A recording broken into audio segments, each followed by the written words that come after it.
this precious occasion, I'd like to share what's my favorite book.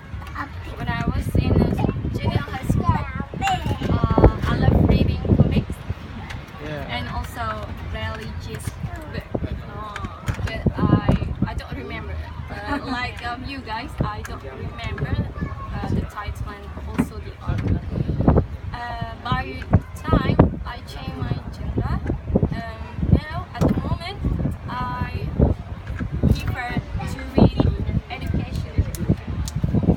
One of the books that I read for the whole pages is a book from Munif Khatib. Are you familiar with Munif Khatib? Munif Khatib is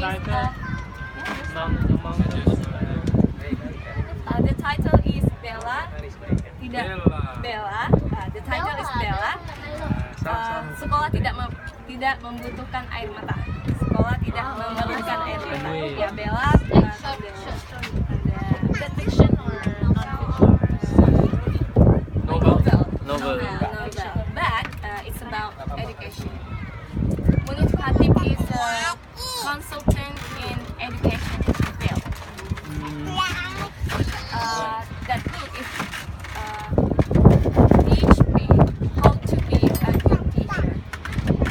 Because you are a teacher. Yeah, so that I prefer education. Even though it's a novel, but novel pertaining to education field. Yeah, Bella is a girl, a little girl who has disease we call dyslexia. Dyslexia.